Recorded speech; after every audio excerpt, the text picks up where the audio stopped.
അടിയന്തരമായൊരു തുക കയ്യിൽ ആവശ്യമായി വരുമ്പോൾ നമ്മൾ ആദ്യം ചിന്തിക്കുന്നത് സ്വർണം പണയം വെക്കുന്നതിനെ കുറിച്ചോ അല്ലെങ്കിൽ ബാങ്കിൽ നിന്ന് ലോൺ എടുക്കുന്നതിനെ കുറിച്ചൊക്കെ ആയിരിക്കും. എന്നാൽ നിങ്ങൾ പോസ്റ്റ് ഓഫീസിൽ പണം നിക്ഷേപിക്കുന്നുണ്ടെങ്കിൽ ആ നിക്ഷേപം ഉപയോഗിച്ച് തന്നെ നിങ്ങൾക്ക് വളരെ കുറഞ്ഞ പലിശയിൽ ലോൺ എടുക്കാം.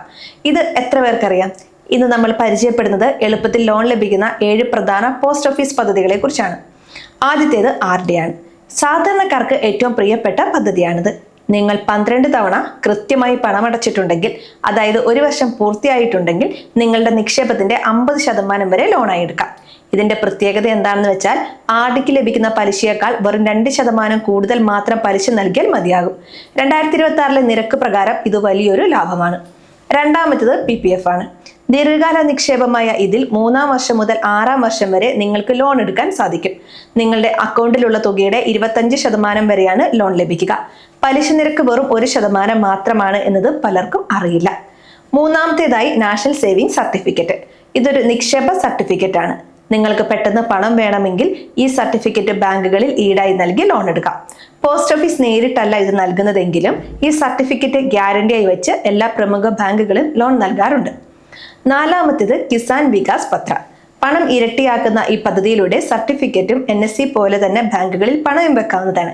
ഇതിനായി പോസ്റ്റ് ഓഫീസിൽ നിന്ന് സർട്ടിഫിക്കറ്റ് പ്ലെഡ്ജ് ചെയ്യാനുള്ള അനുവാദം വാങ്ങേണ്ടതുണ്ട്. അഞ്ചാമതായി ടൈം ഡെപ്പോസിറ്റ് അഥവാ FD.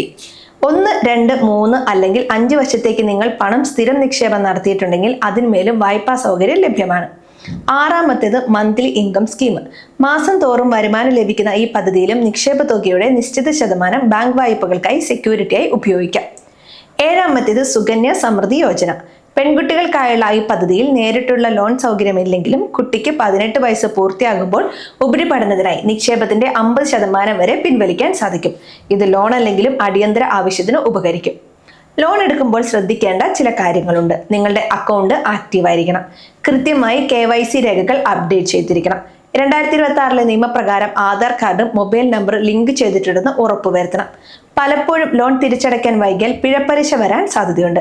അതുകൊണ്ട് നിബന്ധനകൾ കൃത്യമായി ചോദിച്ച് മനസ്സിലാക്കുക. നിങ്ങൾ നിക്ഷേപിച്ചിട്ടുള്ള പോസ്റ്റ് ഓഫീസിൽ നേരിട്ട് ചെന്ന് വേണം ലോണിന് അപേക്ഷിക്കാൻ. അപേക്ഷാ ഫോമിനൊപ്പം നിങ്ങളുടെ പാസ്ബുക്കും തിരിച്ചറിയൽ രേഖകളും കരുതുക. ഓൺലൈൻ വഴി പണമടയ്ക്കുന്നവർക്ക് ഇപ്പോൾ IBP ആപ്പ് വഴിയും ചില സൗകര്യങ്ങൾ ലഭ്യമാണ്. ഒരു പ്രധാന കാര്യം, ഒരു കാരണവശാലും നിങ്ങളുടെ അക്കൗണ്ട് വിവരങ്ങളോ OTPയോ ഫോണിലൂടെ ആർക്കും കൈമാറരുത്. ഇത്തരം സേവനങ്ങൾക്കായി പോസ്റ്റ് ഓഫീസിൽ നേരിട്ട് ബന്ധപ്പെടുക.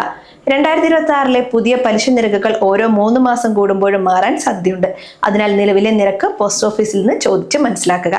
ഈ വീഡിയോ ഉപകാരപ്പെട്ടുവെങ്കിൽ മറ്റുള്ളവർക്കും ഷെയർ ചെയ്യുക. സംശയങ്ങൾ കമന്റായി ചോദിക്കാം.